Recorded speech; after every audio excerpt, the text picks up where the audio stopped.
বাংলাদেশের ক্রিকেটে মাঝে মধ্যে এমন সময় আসে যখন মাঠের খেলার চেয়ে মাঠের পেছনের খেলা বা মাঠের বাইরের খেলা টেবিলের খেলা অনেক বড় হয়ে ওঠে। সেরকমই একটা সময় বার করছে বাংলাদেশ ক্রিকেট এই মুহূর্তে।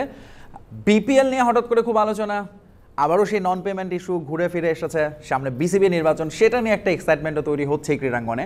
তো এর বাইরে কিন্তু মাঠের খেলাও আছে, বাংলাদেশ জাতীয় দলের ক্যাম্প চলছে, অনূর্ধ্ব 19 দল সম্প্রতি ফিরেছে, আরেকটা দল এই মুহূর্তে অস্ট্রেলিয়ায় আছে। সব কিছু নিয়েই কথা হবে আজকে আমাদের এই এনিগমা টিভির পর্দায় এই স্পোর্টসে। আপনাদের সাথে আছে আমি ফয়সাল তিতুমির এবং আমার সঙ্গে আছেন দুজন very special guest, Khaled Masud pilot, Bangladesh জাতীয় দলের সাবেক অধিনায়ক। স্বাগত জানাচ্ছি আপনাকে। ধন্যবাদ আপনাকে। এবং আমাদের সঙ্গে আছেন সিনিয়র ক্রীড়া সাংবাদিক এম কায়সার। কায়সার ভাই কেমন আছেন? জি ভালো, আলহামদুলিল্লাহ। ওকে, আপনারা দুইজনই মানে এত স্মার্ট, এবং আজকে আসলে আমি জানি না আমাদের কথা বলতে হবে খুব সিরিয়াস টপিক নিয়ে। পারুল ভাই, আপনাকে দিয়ে শুরু করতে চাই। বাংলাদেশ প্রিমিয়ার লিগ বিপিএল, যেটা ধরুন বিশাল একটা বাংলাদেশের ক্রিকেট একটা দারুণ একটা বলা যায় একটা বিপ্লবী এনেছিল। শুরুর দিকে মনে করা হচ্ছিল যে ফ্র্যাঞ্চাইজি লিগের যে বেঞ্চমার্ক সেট করেছিল সেটা আস্তে আস্তে এখন আমরা সেখান থেকে অনেকটাই সরে এসেছি, পড়ে গেছে বিপিএল এর মান, খেলাধুলার অনেক কথা, বাট স্টিল যেটি কিছু বেসিক জিনিস এখনও পর্যন্ত ঠিক হয়নি। এখনও আমাদের এটা নিয়ে কথা বলতে হচ্ছে, নন পেমেন্ট। আপনি বিপিএল এর বিভিন্ন সময় নানাভাবে পার্ট থেকেছেন, বোর্ডের সঙ্গে কখনো না কখনো বিভিন্নভাবে কাজ করেছেন। এই ইস্যুর কি আসলেই কোনো সমাধান আছে বাংলাদেশের ক্রিকেটে? অবশ্যই সমাধান আছে। আমার কাছে মনে হয় বিপিএল তো বিশাল বড় একটা ব্র্যান্ড ভ্যালু তৈরি করেছিল বাংলাদেশের। বিপিএল যখন স্টার্ট করে ইনিশিয়ালি প্রথম 3-4 বছর কিন্তু খুব সুন্দরভাবে উপর দিকে যাচ্ছিল। অনেকেই কিন্তু সাধারণ জনগণ থেকে শুরু করে সবাই বলছিল যে আইপিএলের পরে সেকেন্ড যদি কোনো টুর্নামেন্ট থাকে এটা আপকামিং আমি বলবো বিপিএল, এবং সেই রকম কিন্তু পরিবেশও ছিল, ভালো ভালো ড্রিম, ভালো ভালো ওনার ছিল। বাট পরবর্তী সময়গুলোতে আমার মনে হয় বিপিএল একদম আস্তে আস্তে করে স্লো ডাউন হওয়া শুরু করলো, এবং রিসেন্টলি বিপিএলের যে ব্র্যান্ড ভ্যালু আমার কাছে মনে হয় যে খুবই পোর এখন এই মুহূর্তে। লাস্ট যদি রাজশাহীর যে টিমের কথা যদি বলেন, অন্যান্য ফ্রাঞ্চাইজি দুই একজনের কথা বলেন, প্লেয়ার্স পেমেন্ট, প্লেয়ার মানে সব কিছু মানে আমি বলবো যে পুরো যেটা মিডিয়াতে যেভাবে আসছে, সোশ্যাল মিডিয়াতে খুবই দুঃখজনক যে ক্রিকেট বোর্ড এত বড় একটা কর্পোরেট বডি, সেই বডিতে ধরুন এরকম নেগেটিভ যখন ইম্প্যাক্ট পড়বে শুধু দেশেই না, জনগণেরই না, এটা বাইরেও প্লেয়ারদের কাছে বলেন যখন যাচ্ছে, তো বাংলাদেশের এই ব্র্যান্ড ভ্যালুটাকে বিশাল নষ্ট করা হয়েছে। বাট আমি মনে করি যে সবসময় আমি স্বপ্ন দেখি যে না, কেন হবে না। বিপিএল যদি আপনি ভালো চিন্তা করেন, এটা সুন্দর একটা মার্কেটিংয়ের জায়গা।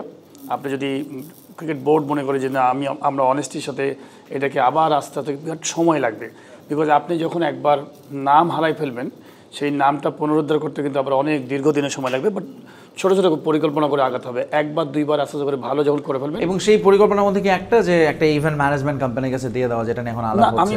আমি মনে করি যে যারা দায়িত্ব আছেন, টেকনিক্যাল টিম, আমার কাছে মনে হয় যে তাদেরই দায়িত্ব হবে যে এটাকে গ্রোথটাকে কী করে উপরে নিয়ে যাবে। আপনি বাইরে ফরেন মানুষকে দিয়ে করান, ইভেন্ট ম্যানেজমেন্টকে দিয়ে করান, সেটা হচ্ছে আপনার ব্যাপার। এখন আলটিমেটলি আপনি একটা বিয়ের অনুষ্ঠান করবেন, একটা ইভেন্ট ম্যানেজমেন্টকে দিয়ে করেন, এখন স্বাভাবিক এটা হতেই পারে। আপনি এক্সপার্টকে দিয়ে আপনি করাতে পারেন, বিকজ আমার কাছে হ্যান্ডস নাই, ক্রিকেট বোর্ডের হ্যান্ডস নাই বিপিএল করার মতো এত বড় একটা বড় টুর্নামেন্ট। তো আপনি বাইরের হ্যান্ডস নিতে পারেন যেসব জায়গায় আপনার নাই, কিন্তু মূল দায়িত্ব আসলে আপনারই এটাকে ঠিকঠাক মূল মনিটরিং করতে হবে আপনাকে, যে আপনি আসলে এখান থেকে কোনো ধরনের লস হচ্ছে কিনা, আর এটাকে বড় করতে হবে। এবং আমি মনে করি যে লাস্ট যেমন আমার রাজশাহী যেমন টিম ছিল, খুবই দুঃখজনক। আমি নিজেও রাজশাহীর মানুষ, এবং প্রচুর মানুষ হার্ট হয়েছে, রাজশাহীর জনগণ বিশেষ করে হার্ট হচ্ছে। এইভাবে কোনো টিমগুলোকে নাম ইউজ করা উচিত না। যেমন ধরেন চিটাগাংয়ের, আমি কাউকে খারাপ বলছি না, এইভাবে যদি কোনো ডিভিশনকে যদি আপনি হার্ট করেন, মানুষ মানে খুবই হার্ট হয়। আমরা মানে তাদের নিঃসন্দেহে মানে ক্রিকেটের সমর্থকরা তো একটা বড় স্টেক হোল্ডার, তাদের তো একটা ইমোশন থাকে। আপনি ধরেন আপনার নিজস্ব একটা কোম্পানিতে একটা মানুষকে যখন এমপ্লয়মেন্ট দিবেন, ধরেন একটা চাকরি দিবেন, তার সিভি নেবেন, তো তার ব্যাকগ্রাউন্ডটা নেবেন যে গত 3-5 বছরে সে কী করেছেন। তো আপনি নিশ্চয়ই যখন একটা ফ্রাঞ্চাইজি দিবেন, এত বড় একটা জায়গায় 15-20 কোটি টাকা একটা ইনভলভমেন্ট আছে, তার তো মিনিমাম 5 বছর সে বাংলাদেশে কি করেছে, তার যে বিজনেস সেগুলো তো আপনি দেখতে হবে। এটা আমাদের আসলে দেখা হয় না কখনোই। এমন কাজের সবশেষ বিসিবির বোর্ড সভা খুবই আলোচিত একটা ম্যারাথন সভা হয়েছে, এবং সেই সভা থেকে বেশ কিছু সিদ্ধান্ত আউটপুট এসেছে। তার মধ্যে একটা ছিল বিপিএল ইস্যুতে যে পুরনো বকেয়া নিয়ে বিসিবি আসলে সেটেলমেন্টে যেতে চায়, দরকার হলে নিজেরা দেবে, খেলোয়াড়দের আইনি লড়াই লড়বে। একই সাথে আমরা দেখেছি বেশ কিছু ডকুমেন্টস ঘুরে বেড়াচ্ছে, কার কাছে কত টাকা পাবে বাংলাদেশ ক্রিকেট বোর্ড।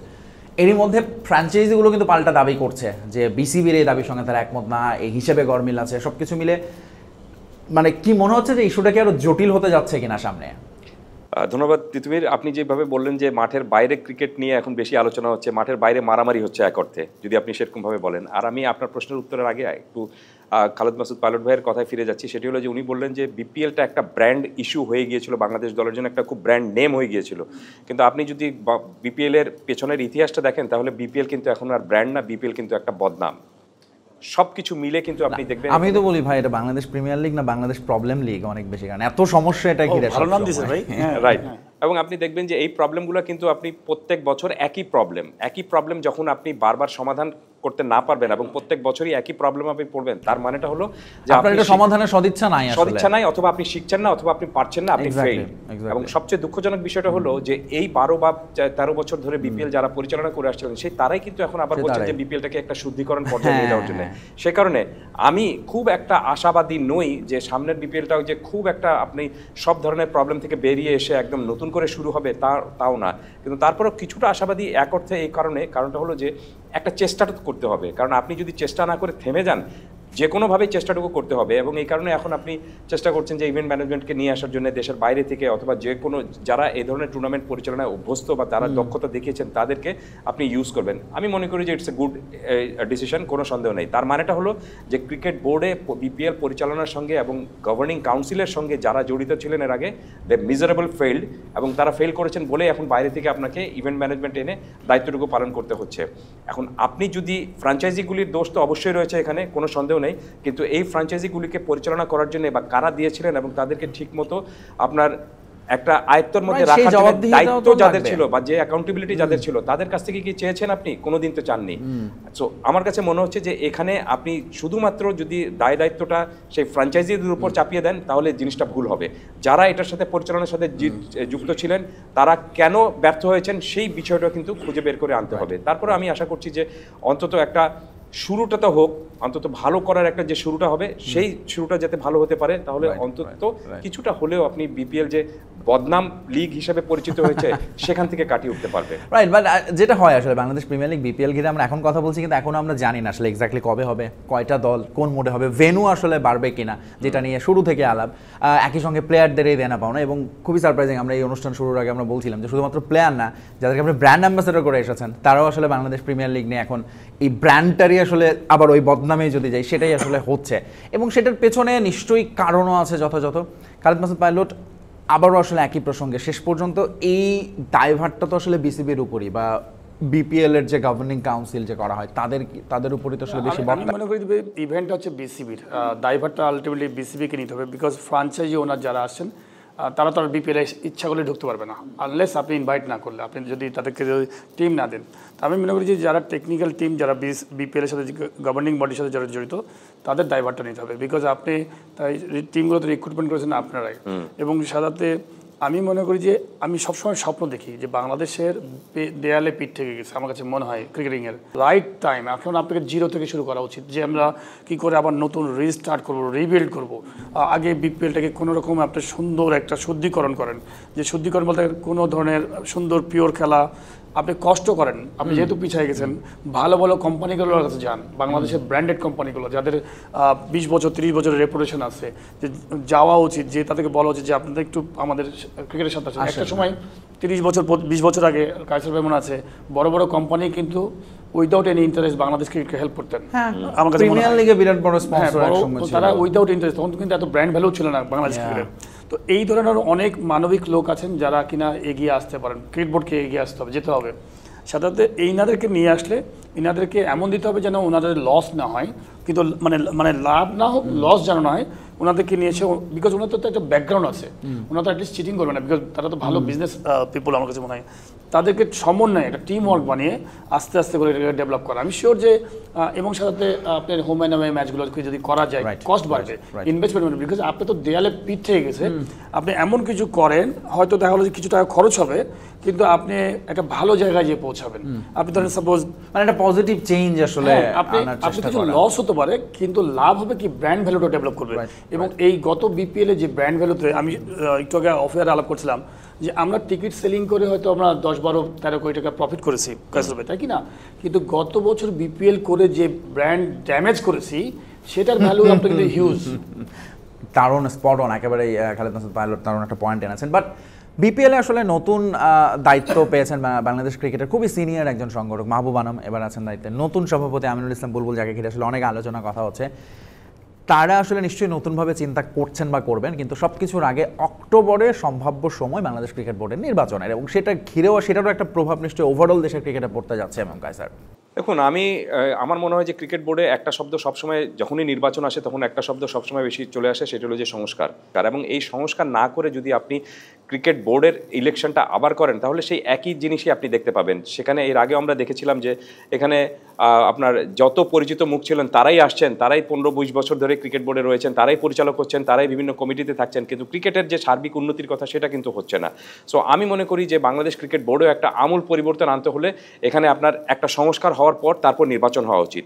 এবং বারবার আপনি যারা গত 15-20 বছরে যারা ফেল করেছেন আপনি তাদেরকে আর সুযোগ দেওয়ার কোনো সুযোগটাই নেই। আমার মনে হয় যে এখানে আপনাকে নতুনভাবে নতুন মুখ ইনজেক্ট করতে হবে, এবং নতুন মুখ ইনজেক্ট করতে হলে আপনাকে অবশ্যই এখানে সংস্কার করতে হবে। সো ক্রিকেট বোর্ডে আমার কাছে যদি আপনি জানতে চান তাহলে আমার অনেস্ট ওপিনিয়ন হলো যে যারা এত লম্বা সময় ধরে ক্রিকেট বোর্ডে ছিলেন অন্তত পেছনের দুবার যারা ক্রিকেট বোর্ডে পরিচালক হিসাবে ছিলেন তাদেরকে আর সুযোগটা না দেওয়ার কারণটা হলো যে তাদের কাছ থেকে আর আপনি যতই নতুন একটা পদ্ধতি বের করুন অথবা নতুন ফর্মুলা বের করেন না কেন, আমার মনে হয় না যে তারা আর ক্রিকেট বোর্ডে বা ক্রিকেটের উন্নতি করতে পারবেন, কারণ তাদেরকে দায়িত্ব দেওয়া হয়েছে, তাদের আসলে দেয়ার সবকিছু হয়ে গেছে রাইট। এই কারণে আমার কাছে মনে হচ্ছে যে আপনি সার্বিক সংস্কার না করে ক্রিকেট বোর্ডের যে নির্বাচন পদ্ধতি, কাউন্সিলরশিপ, এটা সার্বিক সংস্কার না করে যদি আপনি নির্বাচন করেন তাহলে ঠিক এই একই ফেস আপনি দেখতে পাবেন এবং ক্রিকেট সেই একই মতে চলবে। মাঠের ক্রিকেটে আপনি ম্যাক্সিমাম সময় হারবেন এবং মাঠের বাইরে মারামারি চলবে।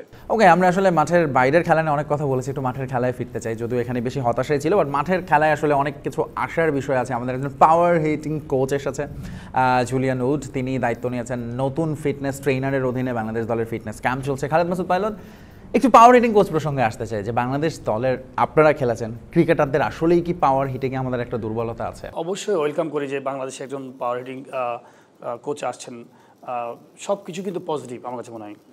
পাওয়ার হিটিং কোচ আসছেন, একজন ক্রিকেটার আসছেন, একটা শুনলাম যে ল্যাবের জন্য ব্যবস্থা করা হচ্ছে, বায়োমেকানিক্সের ল্যাবের ব্যবস্থা করা হচ্ছে। প্রত্যেকটা সেক্টরে কিন্তু হাই কোয়ালিটি মানুষ এখানে নিয়োগ করা হচ্ছে, খুবই ভালো। কিন্তু আপনার হাই কোয়ালিটি জিনিস নেবার মতো কি অ্যাবিলিটি আপনার ব্রেন আছে কিনা, নেবার মতো মাসেল আছে কিনা, ফিজিক্যালি আপনি ওটা পারবেন কিনা। আপনি বলেন তো আমরা কি 6 মারতে পারি না? আমার তো মনে হয় আমাদের প্রত্যেকটা প্লেয়ারই 6 মারতে পারে। সবচেয়ে বেশি 6 কিন্তু বাংলাদেশের ক্রিকেটাররাই মেরেছে, মানে পরিসংখ্যান সেটাই বলছে। আমার কাছে মনে হয় সবচেয়ে বড় প্রবলেম আমাদের ট্যাকটিক্যাল জায়গাগুলোতে। দেখবেন যে ইন্ডিয়ান প্লেয়ার শুভমান গিল বলেন বা রোহিত শর্মা বলেন, 6ও মারে, 4ও মারে, আবার 1ও নেয়।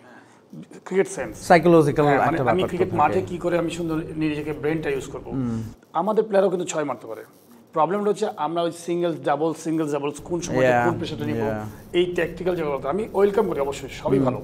আপনি ধরেন একটা গাছ থেকে আপেল পাচ্ছেন, আপেলটাকে শুধু ক্লিন করছেন, আপেলটা দেখতে সুন্দর লাগবে কিন্তু ভিতরে পচা, তো লাভটা কী হবে?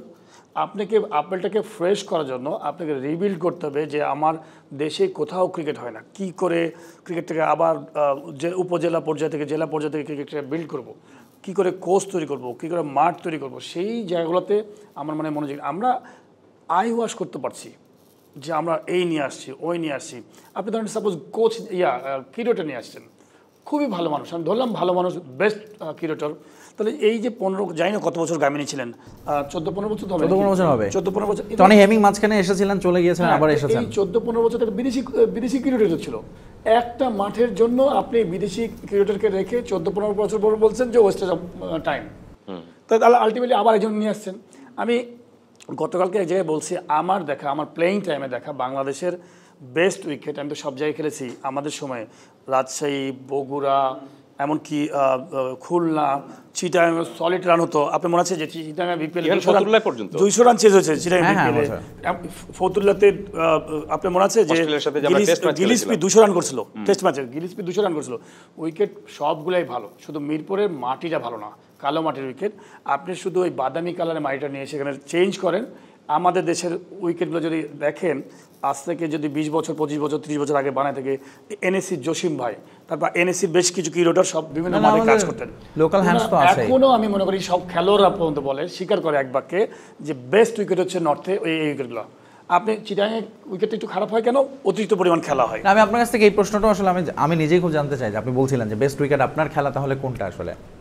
আমি মনে করি যে বগুড়া এবং রাজশাহী, বিকজ কম পরিমাণ খেলা তো উইকেটের মেনটেন্যান্স ছিল, এবং শীতের সময় যে সুইং হয় এবং ইভেন, এবং আপনি যখন আবার মার্চের দিকে খেলবেন, এপ্রিলের দিকে খেলবেন, তখন ফ্ল্যাট উইকেট, আপনি 200 রানের খেলা খেলতে পারবেন। আপনি দেখেন না একটা টুর্নামেন্ট করে ওখানে আপনি দেখেন না ওরকম উইকেট হয় খালেদ খালেদ মাসুদ ওয়েস্ট ইন্ডিজেও তো এরকম উইকেট নাই বাংলাদেশে এই যে উইকেট আছে বগুড়া রাজশাহীর মতো জায়গায়। আচ্ছা এমন স্যার খালেদ মাসুদ পাইলট যেটা মূলত বলছিলেন মানে দেশের ক্রিকেটটাকে যেটা আমরা সবসময় শুনি ডিসেন্ট্রালাইজ ছড়িয়ে দেয় সারা দেশে, আমিনুল ইসলাম বুলবুলও সেই চেষ্টাটা করছেন বলে আমরা দেখতে পাচ্ছি।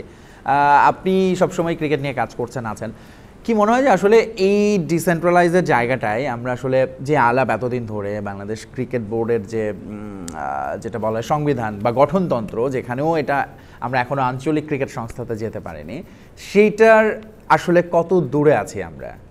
আসলে এটা যতদিন না পর্যন্ত বাস্তবিকভাবে সম্পন্ন হবে তার আগ পর্যন্ত আমরা বলতে পারবো না যে এটা হয়েছে। সো এটা আমাদেরকে যারাই ক্রিকেট বোর্ডে আসেন তারাই এই স্বপ্নটা দেখান, তারাই এটা বলেন, কিন্তু এটা আমরা কখনোই বাস্তবে দেখি না। এই কারণে আমার কাছে মনে হয় যে এই জিনিসটাকে বাস্তবে রূপ দেওয়ার দায়িত্ব যাদের, প্রাথমিক দায়িত্ব কিন্তু আপনি যেসব কাউন্সিলররা ক্রিকেট বিভিন্ন জায়গা থেকে বিভিন্ন জেলা বিভাগ থেকে নির্বাচিত হয়ে এসেছেন, আমি মনে করি যে তাদেরকে অ্যাকাউন্টেবিলিটিতে আনা উচিত। তাদেরকে জিজ্ঞেস করা উচিত যে আপনি রংপুর জেলা থেকে আপনি কাউন্সিলর হয়ে এসেছেন, আপনি যশোর থেকে এসেছেন, আপনি ময়মনসিংহ থেকে এসেছেন, আপনার এখানে গত 4 বছরে বা 2 বছরে আপনার লিগের খবরটা কি? আপনি যদি কোনোভাবে দেখা গেল যে টানা 2 বার যদি কোনো জায়গায় লিগ না হয় তাহলে তার কাউন্সিলরশিপ ক্যান্সেল করা উচিত।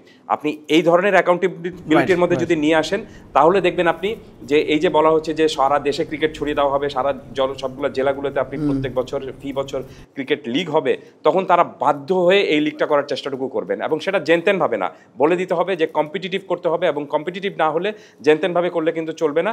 এবং টানা 2 বছর যদি কেউ ফেল করেন তাহলে তার কাউন্সিলরশিপ বাতিল হয়ে যদি এই ধরনের একটা প্রভিশন থাকে, দেখবেন যে নিজের উদ্যোগে তিনি প্রয়োজন হলে নিজেই স্পন্সর তখন শুধু কাউন্সিলররা একজন ভোটার হিসেবে গণ্য হবেন না, আসলে সত্যিকার চেঞ্জ হয়তো আনার চেষ্টা করবেন। এটি করা উচিত, তো আমি তো মনে করি এটাই করা উচিত। কিন্তু তারা ক্রিকেট বোর্ডে এসে শুধুমাত্র অনেক কাউন্সিলর যারা রয়েছেন বা অনেক পরিচালক যারা রয়েছেন যারা শুধুমাত্র বোর্ড সভায় অংশগ্রহণ করেন এবং যখন বিদেশে কোনো ট্যুর হয় বা বিদেশে কোনো টুর্নামেন্ট হয় তখন সেখানে তারা দল বেঁধে যাওয়ার ছাড়া আমি মনে করি না যে আর বাড়তি কোনো দৃশ্যমান কোনো কাজ তারা করেছেন যাতে ক্রিকেট খুব একটা এনহ্যান্স হয়েছে।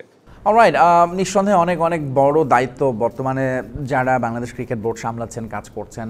আমরা একটু এবারে অনেক হার্শ কথাবার্তা হয়েছে, একটু সিরিয়াস খেলার কথায় ফিরতে চাই। সামনে নেদারল্যান্ডস আসছে, তারপর এশিয়া কাপ, বাংলাদেশের এশিয়া কাপের বড় মঞ্চের আগে নেদারল্যান্ডসের সঙ্গে সিলেটের প্রিপারেশন কীভাবে দেখছেন খালেদ মাসুদ পাইলট এই সিরিজটা?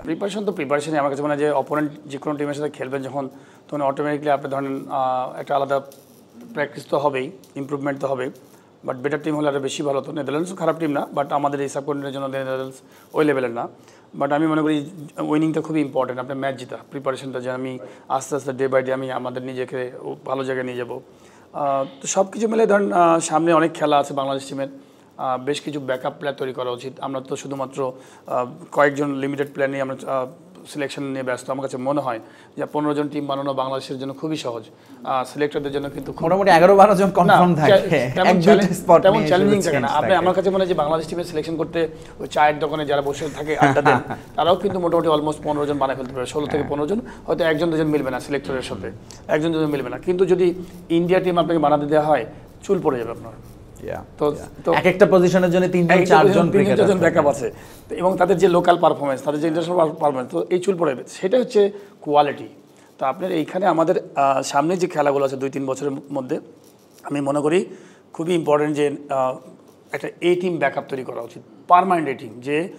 যেহেতু আপনার নিচের দিকে ডোমেস্টিক খুব বাজে অবস্থা, এই টিম মানে এই টিমটাকে আপনার শ্রীলঙ্কা, ইন্ডিয়া, পাকিস্তান এই সব জায়গায় প্রচুর পরিমাণ ম্যাচ খেলে এবং তাদের একটা ভালো ফাইন্যান্সিয়াল সাপোর্ট দেওয়া উচিত, যে এইখান থেকে ওরা এই এক্সপিরিয়েন্সটা নেওয়ার পরে এখান থেকে যারা বেস্ট পারফর্মার হবে 1 বছর 6 মাসের মধ্যে তাদেরকে যেন ব্যাকআপ প্লেয়ার হিসেবে নিয়ে আসা হয়। কিন্তু আপনি তো পিছনে ব্যাকআপে কেউ পারফর্মার নাই এরকম, তো এই জায়গাটাকে একটু স্ট্রং করা রেজাল্টের জন্য সামনে। ব্যাকআপের কথা যদি আমরা বলি তাহলে অনূর্ধ্ব 19 দলকে বাংলাদেশ ক্রিকেটের একটা বড় পাইপলাইন মনে করা হয়। বিশ্বকাপ জিতেছে সেই দলের বেশ কয়েকজন সদস্য এখন এসে ন্যাশনাল টিমে মোটামুটি রেগুলার হয়েছে, পারফর্ম করছে। কিন্তু বাংলাদেশের ক্রিকেটে এবং কাছে এটা সবসময় ঘটে আলোচনা যে অনূর্ধ্ব 19-এর পরে ক্রিকেটাররা হারিয়ে যান। এইবারও একটা আন্ডার-19 একটা ব্যাচকে আমরা দেখছি যারা সাম্প্রতিক সময়ে টানা সাউথ আফ্রিকায় খেললো, সিরিজ জিতলো, কিন্তু তাদের আসলে নেক্সট স্টেপটা কি হয়, নেক্সট লেভেলটা কি হয় বাংলাদেশের ক্রিকেটে, এই গ্যাপটা কেন বলে আপনার কাছে মনে হয়? প্রথমে এবার আন্ডার-19-এ যারা ভালো পারফরমেন্স করে এসেছেন জিম্বাবুয়ে এবং সাউথ আফ্রিকার বিরুদ্ধে, তাদেরকে একটা অভিনন্দন অবশ্যই জানাতে হয়। আর তারা আন্ডার-19-এ ভালো করেন, তারপরে তারা চূড়ান্ত পর্যায়ে বা আপনি ন্যাশনাল টিমে ভালো কেন করতে পারেন না, এটা আমি মনে করি যে এটা একটা মানে ব্যাখ্যার বা গবেষণার একটা দাবি করে। এটা আমি একটু অন্যভাবে ব্যাখ্যা করি, সেটি হলো যে আপনি দেখবেন যে যখন এসএসসি বা এইচএসসির রেজাল্ট বের হয় তখন সেখানে অনেকে কিন্তু আপনার A+ পান, এ প্লাসের কিন্তু আপনি বন্যা বয়ে যায়, কিন্তু আপনি এই এ প্লাস যারা পেয়েছেন তাদের কতজন আপনার ভালো গবেষণায় নিজেকে আপনি আকৃষ্ট করতে রাখতে পেরেছেন অথবা ভালোভাবে নিজেকে প্রতিষ্ঠিত করতে পেরেছেন, সেই তালিকাটা যদি আপনি তৈরি করেন তাহলে দেখবেন যে আপনি ওই এ প্লাসের সংখ্যা অনেক বেশি, কিন্তু নিজেকে প্রতিষ্ঠিত করার বা আপনি সাকসেস হওয়ার সংখ্যাটা অনেক কম। এর অন্যতম কারণটা হলো যে আমি তিতুমির সবসময় একটা জিনিস বিশ্বাস করি, সেটা হলো যে ফোকাস উইথ ফায়ার। আপনি যদি ফোকাস উইথ ফায়ার না হন বা নিজেকে যদি একদম পুরা শ্রেষ্ঠ পর্যায়ে দেখানোর তাগিদটা বা চাহিদাটা আপনার নিজের মধ্যে তৈরি না হয়, তাহলে কিন্তু আপনি একসময় ছিটকে যাবেন। আপনি হয়তো এখন ভালো পারফরমেন্স করছেন, কিন্তু আপনি যখন চূড়ান্ত পর্যায়ে যাবেন সেখানে কম্পিটিটিভনেসটা অনেক বেশি, সেখানে কিন্তু আপনার কম্পিটিটিভনেসের এই চাহিদাটা বা আপনার প্রতিযোগিতাটা এত বেশি বেড়ে যায় যে সেখানে যদি আপনি নিজেকে একদম চূড়ান্ত পর্যায়ে ভালো পারফরমেন্স করার জন্য আরও বেশি নিজেকে যদি অধ্যবসায় না দেখান বা নিজেকে চূড়ান্ত পর্যায়ে নিয়ে যাওয়ার জন্য সেই তাগিদটা তৈরি করতে না পারেন ব্যক্তিগতভাবে, আমি বলছি না যে ক্রিকেট বোর্ড চেষ্টা করছে না, ক্রিকেট বোর্ড চেষ্টা করছে, অনেক কোচ আসছেন, সব কিছু আসছেন, কিন্তু তারপরেও সেই চেষ্টাটুকু সেই ক্রিকেটারের মধ্যে থাকতে হবে। সেই চেষ্টাটুকু সেই সুনির্দিষ্ট ক্রিকেটারের মধ্যে নেই দেখে তিনি জুনিয়র পর্যায়ে ভালো করেন, কিন্তু যখনই তিনি সিনিয়র পর্যায়ে আসেন সেখানে যেখানে তীব্র প্রতিযোগিতা থাকে সেই তীব্র প্রতিযোগিতার কারণে তিনি হারিয়ে যান, এবং যখনই তিনি হারিয়ে যান, একবার হারিয়ে যান, তখন সেখান থেকে মানসিকভাবে ফিরে আসার চাহিদাটা বা শক্তিটা তার থাকে না। এই কারণে অনেক ক্রিকেটারকে আমরা দেখেছি যে শুরুটা তাদের খুব ভালো হয়েছে, মাঝখানে তারা ভালো করেছেন কিন্তু ফিনিশিং লাইনে তারা ভালো করতে পারেননি। এই কারণে আমি সবসময় একটা জিনিস বিশ্বাস করি, শুরুটা আসল নয়, শেষটা আসল। রাইট, কিন্তু আপনি যে প্রসঙ্গটা তুললেন, ধরুন একটা নিজের একটা পার্সোনালও একটা আসলে তার ক্যারিয়ারটাকে ফ্লারিশ করার একটা চেষ্টা, সেটা আসলে ধরুন একজন অনূর্ধ্ব 19 একজন বয়সী একজন ক্রিকেটার, তার জন্য আসলে কতটা সহজ? সে তো একটা কাদামাটির মতো, তাকেও তো আসলে গড়তে হবে, আপনি যেভাবে গড়বেন সে তো সেইভাবেই আসলে তৈরি হবে। সেইটার প্ল্যাটফর্ম বা স্ট্রাকচার বাংলাদেশের ক্রিকেট একটা অভাব আছে কিনা খালেদ মাসুদ পাইলট? দেখেন, আমি ওনার সাথে একমত। আরেকটা হচ্ছে যে আমাদের এজ গ্রুপে কিন্তু খুবই ভালো এবং ভালো পারফরমেন্স। তো ভালো পারফরমেন্স হওয়ার পরে প্রতি সময় আপনি কি করবেন? ধরেন 22-23 বছর হয়ে গেল, 19 বছর আপনি পার করলেন, 22-23 বছরে যে ইন্ডিয়ান যে ক্রিকেট লিগগুলো হয় কোয়ালিটি, 22 বছর 23 বছরে আমাদের দেশে কোনো খেলাই নাই। সেই খেলাগুলো নাই কীভাবে বলি আপনাকে, হয়তো এনসিএল খেলবেন বা আপনি হয়তো বিসিএল খেলবেন, অথবা আপনি বিভিন্ন 2-1টা জায়গায় খেলা খেলবেন, বোর্ডের ক্রিকেট খেলাগুলো খেলবেন। বাংলাদেশে তো আর কোথাও লিগ হয় না। এই 22-23 বছরে যে ও মানে ভালো ফর্মে আছে, আজকে সিলেটে যে একটা লিগ খেলবে, চিটাগাং একটা লিগ খেলবে, এই খেলতে খেলতে সারা বছর খেলতে খেলতে টায়ার্ড, সে মানে ট্যাকটিক্যাল জায়গাগুলো ইমপ্রুভ করবে। আচ্ছা, চিটাগাংয়ের উইকেটে স্পিন করে, ওখানে আমাকে রান করতে হবে। আমি একজন ফরেন প্লেয়ার হিসেবে গেছি, একটা প্লেয়ার চিটাগাংয়ের 10টা প্লেয়ার হয়তো খুব একটা ভালো না, আমাকে একা ম্যাচ জিততে হবে। এই যে প্রেশার নিচ্ছেন, প্রেশারটা তৈরি করছেন, এই করে খেলতে খেলতে আপনি ওই লেভেলে যাচ্ছেন। আপনাকে ছোট্টটা বলি, বাংলাদেশে এখন যে কর্পোরেট লিগ হয় ঢাকাতে এবং যে টেপ টেনিস খেলা হয়, এই প্লেয়াররা যত পরিমাণ ম্যাচ খেলে আমার মনে হয় 22-23 বছরের প্রফেশনাল প্লেয়াররা খেলে না। তো এই আপনি ইমপ্রুভ করবেন কোথায়? আপনি যুদ্ধ করবেন তত ইমপ্রুভ হবে। তো আপনি যুদ্ধ করা যায় না, সারাক্ষণ আপনি প্র্যাকটিস করছেন। তো আমাদের বোধহয় এই যুদ্ধের জায়গা হয়ে যায় ওঠে ন্যাশনাল ক্রিকেট, জাতীয় দলে এসে সবাই ওইখানে এসে আপনি ম্যাক্সিমাম প্র্যাকটিস করছেন। আপনি মোটামুটি আপনি যে 19-এর পর থেকে যে 23, 24, 25, এই যে 16 থেকে শুরু করে, এইখানে তো খেলার পরিমাণটা অনেক কম, শুধুমাত্র ট্রেনিং আর মাঝে মাঝে প্র্যাকটিস ম্যাচ খেলছে। এই কারণে কি ধরেন গিল, জয়সওয়ালদের সঙ্গে আমাদের বা ওই একই লেভেলে খেলার পরে তারা নিজেদেরকে যে জায়গায় নিয়ে যান, আমাদের ক্রিকেটাররা। ভাই আপনাকে বলি, আপনি যত পরিমাণ ম্যাচ খেলবেন, সেটা টেনিস বলে খেলেন না কেন, সেন্স ডেভেলপ করবে তো, ম্যাচ সেন্স। আমরা দেখি না টিভির মধ্যে খেলা দেখছি, বাংলাদেশ টিমের প্লেয়াররা 4ও মারছে 6ও মারছে, ইন্ডিয়ান প্লেয়াররা 4ও মারছে 6ও মারছে, কিন্তু ওরা আরামে জিতে যাচ্ছে, আমরা আরামে জিততে পারছি না। মানে তাড়াহুড়া করছে। আমরা দেখবেন যে আমি অ্যাজ এ ক্রিকেট প্লেয়ার আমার বলাটা খুবই খারাপ দেখায়। দেখবেন যে আমাদের অনেক ব্যাটসম্যান আছে, শুধু দেখবেন যে শুধু মেডিকেটে মেরিয়ে যাচ্ছে, একটা বল হয়তো 6 মারছে, 3টা বল উইকেট কিপার মিস করছে। কিন্তু এটা কারণটা কি? বিকজ আপনি তো ব্লাইন্ড মারছেন। ওই গ্রামে কিছু গ্রামে যারা নন স্কিল প্লেয়ার, যারা গ্রামে অনেক সময় দেখা যায় যে নন স্কিল প্লেয়ার, কিন্তু আমি এত যে কোচ রাখছি, এত যে ম্যানেজমেন্ট রাখছি, আমি নিজে খেলোয়াড়, আমাকে নিজেকে ডেভেলপ করতে হবে, সাথে সাথে ম্যানেজমেন্টেরও দায়িত্ব, আমি কি করে ওকে ইমপ্রুভ করাবো। আপনি দেখবেন যে আমাদের ম্যাক্সিমাম খেলার মাঝখানে যারা ব্যাটিং করে, লং অন এবং মিড উইকেটে 4 ছক্কা, আপনি কি দেখেছেন যে ও যে আস্তে করে গালির উপর দিয়ে, পয়েন্টের উপর দিয়ে 6 মারছে, কাবারের উপর দিয়ে 6 মারছে, যেদিকে বল সেদিকে মারছে, এগুলো কিন্তু দেখা যায় না। তো আপনি যখনই ওগুলো ইমপ্রুভ না করবেন, তাহলে আপনি রান তো বেরাবে না। আপনি ধরেন সাপোজ একটা বুঝতে হবে যে আপনি যখন বুমরা যখন বল করবে, তখন নিশ্চয়ই লাস্ট 2 ওভার বল করবে আপনি পায়ের গোড়ায়, নাহলে ওয়াইড ইয়র্ক। তো তখন তো আপনি বুমরার স্পিডে তো আপনি মিড উইকেট টানতে পারবেন না। তো আপনি যেমন অপোনেন্ট আপনি থাকবে স্ট্রেংথ, আপনাকেও চিন্তা করতে হবে আমি কী করে আমাকে নিজেকে ডেভেলপ করবো। একটা হচ্ছে প্লেয়ারকে ডেভেলপ করতে হবে, সেকেন্ড হচ্ছে আমার এনভায়রনমেন্ট আমাকে ওইভাবে তৈরি করতে হবে, যে আমাদের কোচরা, ম্যানেজমেন্টরা যারা আছেন তাদের দায়িত্ব হচ্ছে এগুলো ডেভেলপ করা। অসংখ্য ধন্যবাদ খালেদ মাসুদ পাইলট এবং এমএম কায়সার, আপনাদের দুজনকেই। আমরা একেবারে শেষ দিকে চলে এসেছি। এতক্ষণ আপনারা দেখছিলেন এই স্পোর্টস এনিগমা টিভিতে। আমরা বাংলাদেশের ক্রিকেট, বিপিএল এবং অনেক কিছু নিয়ে আলাপ করেছি। দেখা হবে আগামী সপ্তাহে নিশ্চয়ই নতুন অতিথিদের সঙ্গে নতুন সব বিষয় নিয়ে। ভালো থাকবেন, আজকের মতো বিদায়।